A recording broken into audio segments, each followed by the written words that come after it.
আপনার আধার কার্ডে যদি ঠিকানা ভুল থাকে কিংবা আপনি নতুন ঠিকানায় শিফট হয়েছেন, নতুন অ্যাড্রেস, তো আপনি এখন কিন্তু আধার কার্ডে নতুন ঠিকানা যুক্ত করতে পারবেন। পাশাপাশি যদি আপনার আধার কার্ডে ঠিকানা ভুল থাকে সেটিকেও আপনাদের সংশোধন করতে পারবেন অনলাইনে।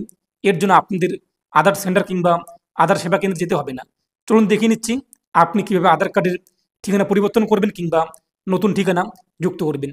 আর আপনি যদি এখনও পর্যন্ত ভিডিওতে লাইক না করে থাকেন অবশ্যই লাইক করে দেবেন, পাশাপাশি চ্যানেল সাবস্ক্রাইব করে পাশে বেল ক্লিক করে নোটিফিকেশন করে রাখবেন এরকম আপডেটগুলো সবার আগে পাওয়ার জন্য। আর আপনি যদি ভিডিওটি ফেসবুক পেজে দেখে থাকেন অবশ্যই ফেসবুক পেজটিকে ফলো করবেন আর অবশ্যই ভিডিওটি প্রত্যেককে শেয়ার করে জানিয়ে দেবেন।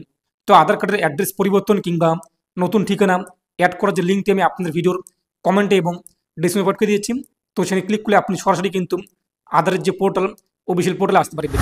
ভিডিও ডেসক্রিপশন বক্স এবং কমেন্টে থাকা লিঙ্কে ক্লিক করতেই আপনি কিন্তু সরাসরি এই পোর্টালে আসতে পারবেন। তারপর এখানে দেখতেই পাচ্ছেন লগ ইন নামে একটি অপশান রয়েছে, এই লগ ইনে আপনি ক্লিক করবেন। তো লগ ইনে ক্লিক করতে পরবর্তী পেজটি চলে আসবে। যার আধার কার্ডের অ্যাড্রেস পরিবর্তন করতে চাচ্ছেন কিংবা নতুন অ্যাড্রেস যুক্ত করবেন তার আধার কার্ড নাম্বার বসিয়ে দেবেন, ক্যাপচার কোড উল্লেখ করে দেবেন, তারপর লগ ইন উইথ ওটিপিতে ক্লিক করবেন। আধার কার্ডের যে মোবাইল নাম্বার লিঙ্ক রয়েছে সেই মোবাইল নাম্বার ওটিপি আসবে, ওটিপি বসিয়ে দিয়ে আপনি লগ ইনে ক্লিক করবেন। তো লগ ইন করতে আমাদের সামনে কিন্তু ড্যাশবোর্ড চলে আসবে। তারপর দেখতেই পাচ্ছেন ড্যাশবোর্ডের মধ্যে অ্যাড্রেস আপডেট নামে একটি অপশন রয়েছে। প্রথমেই এই অ্যাড্রেস আপডেট, তো এখানে আপনি ক্লিক করবেন। তারপর দুটো অপশন চলে আসবে। প্রথমে যে অপশানটি ডকুমেন্টস দিয়ে আমরা আমাদের আধার কার্ডের ঠিকানা পরিবর্তন করব, তাই প্রথম অপশনটি আমরা সিলেক্ট করব। আগের ভিডিওতে আমরা দেখে নিয়েছি যে ডকুমেন্টস ছাড়া আমরা কীভাবে আধার কার্ডের ঠিকানা পরিবর্তন করব, সেই ভিডিওর লিঙ্ক আমি আপনাদের ভিডিওর কমেন্টে এবং ভিডিও শেষে দিয়ে দেবো, সেটি আপনারা দেখে নেবেন। তো আপনি এখানে দেখতেই পাচ্ছেন প্রথমে একটি অপশন রয়েছে ডকুমেন্ট আপডেট, তো এখানে আপনি ক্লিক করবেন। তারপর হচ্ছে address process to update address, এখানে আপনি ক্লিক করবেন। তো বর্তমানে আপনাদের আধার কার্ডে কোন ঠিকানা রয়েছে তা এখানে শো হবে। তারপর নিচে দেখতেই পাচ্ছেন ইংরেজি এবং বাংলা, তো এখানে বাঁ দিকে নতুন অ্যাড্রেস এখন আপনি উল্লেখ করে দেবেন। তো আপনি যে নতুন জায়গায় শিফট হয়েছেন তো সেখানে যা যা অ্যাড্রেস রয়েছে আপনাদের বাড়ির নং অথবা রাস্তার নাম, অঞ্চলের নাম, ল্যান্ডমার্ক, পিনকোড, স্টেট, ডিস্ট্রিক্ট যা যা রয়েছে, থানার নাম, এগুলো আপনি এখানে বসিয়ে দেবেন। বাঁ দিকে আপনি ইংরেজিতে উল্লেখ করবেন, ডান দিকে বাংলা বানান চলে আসবে। যদি বাংলা বানানে কোনো কম স্পেলিং ভুল হয়ে যায় তো আপনি আপনার মোবাইল ফোনের কিবোর্ড অথবা এখানে দেখতে পাচ্ছেন কিবোর্ড রয়েছে সেখান থেকে কারেকশন করে নেবেন। তারপর নিচে এই যে আপলোড ম্যানুয়াল কিংবা ম্যানুয়াল আপলোড এই বক্সে ক্লিক করবেন। এখানে বলা হয়েছে ডকুমেন্ট যাতে আপনাদের ঠিকঠাকভাবে বোঝা যায়। তারপর হচ্ছে অ্যাকসেপ্ট, নিচে অ্যাকসেপ্টে ক্লিক করবেন। তারপর সিলেক্ট ভিলেট সাপোর্টিং ডকুমেন্টস এখানে ক্লিক করবেন। তো লিস্টে দেখতেই পাচ্ছেন বিভিন্ন ডকুমেন্টস রয়েছে। তো আপনাদের কাছে কোন ডকুমেন্টস কিংবা নথি রয়েছে যেখানে আপনার ঠিকানা ঠিকঠাক রয়েছে সেটি আপনি এখান থেকে সিলেক্ট করে নেবেন। কিংবা নতুন যে ঠিকানা শিফট হয়েছেন তো সেখানে আপনার কোন কাগজপত্র রয়েছে যেখানে নতুন অ্যাড্রেস যুক্ত রয়েছে এখান থেকে দেখে নেবেন যে কোন সেই ডকুমেন্টসটি তা সিলেক্ট করে নেবেন। আমাদের যেহেতু ভোটার কার্ড রয়েছে, তারপর অ্যাকসেপ্টে আমরা ক্লিক করব। তারপর দেখতেই পাচ্ছেন সিলেক্ট সাপোর্টিং ডকুমেন্ট, তো এখানে আপনি ক্লিক করবেন। এরপর ডকুমেন্টসটিকে আপনি জিপিজি অথবা পিএনজি অথবা পিডিএফ ফাইলে 2 MBর মধ্যে আপলোড করে দেবেন। তো আপলোড করার পর দেখতেই পাচ্ছেন প্রিভিউ, এরপর নেক্সটে ক্লিক করবেন, ব্যাক পেজ চলে আসবে।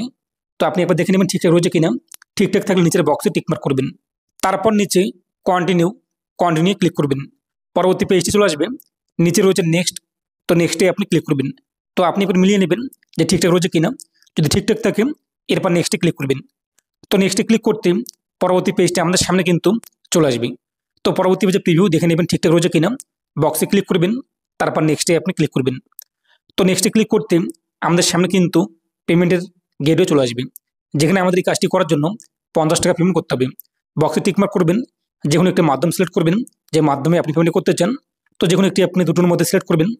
তারপর যে মেক পেমেন্টে ক্লিক করবেন। এরপর আপনি পেমেন্ট করে দেবেন যেভাবে আপনি পেমেন্ট করতে চান, কিউআর কোড স্ক্যান করে নাকি ইউপিআই আইডির মাধ্যমে নাকি নেট ব্যাঙ্কিং কিংবা ক্রেডিট কার্ড, ডেবিট কার্ড ইত্যাদি। তো আপনি আপনার অ্যাকর্ডিং পেমেন্টই করে দেবেন। তো যখন আপনার পেমেন্ট হয়ে যাবে আপনি একটি কিন্তু অ্যাকনোলেজমেন্ট স্লিপ পেয়ে যাবেন, সেটি ডাউনলোড করে আপনি রেখে দেবেন। এছাড়াও ড্যাশবোর্ডে আপনি চলে আসবেন। ড্যাশবোর্ডে আসার পর নিচে দেখতেই পাচ্ছেন আপনি কোন কোন কাজগুলো করেছেন আধার কার্ডের, সেই সমস্ত সার্ভিসগুলো কিন্তু চলে আসবে। এখান থেকে আপনি আপনার অ্যাকনোলেজমেন্ট স্লিপ ডাউনলোড করতে পারবেন, এছাড়া নাম্বার পেয়ে যাবেন। এরপর আপনি কমপক্ষে 7 দিন এবং সর্বোচ্চ 90 দিন অপেক্ষা করবেন, আপনার অ্যাড্রেস কিন্তু আপডেট হয়ে যাবে। এবং যদি আপনার ডকুমেন্ট না থাকেন, ডকুমেন্ট ছাড়াই কিন্তু হেড অফ ফ্যামিলি বেস আধার কার্ডের অ্যাড্রেস আপডেট করতে পারবেন। সে নিয়ে আমাদের ভিডিও রয়েছে, আপনি দেখতেই পাচ্ছেন ভিডিওটি, সেটি আপনি দেখে নেবেন, যেখানে কোনো ডকুমেন্ট ছাড়াই কিন্তু হেড অফ ফ্যামিলি বেস আপনাদের আধার কার্ডের অ্যাড্রেস পরিবর্তন করতে পারবেন, নতুন ঠিকানা অ্যাড করতে পারবেন। তো সেটি আপনি দেখে নেবেন এবং এ নিয়ে আপনার মতামত কমেন্টে পেশ করবেন আর অবশ্যই ভিডিওটি প্রত্যেককে শেয়ার করে জানিয়ে দেবেন। তো প্রত্যেকে ভালো থাকুন এবং সুস্থ থাকুন।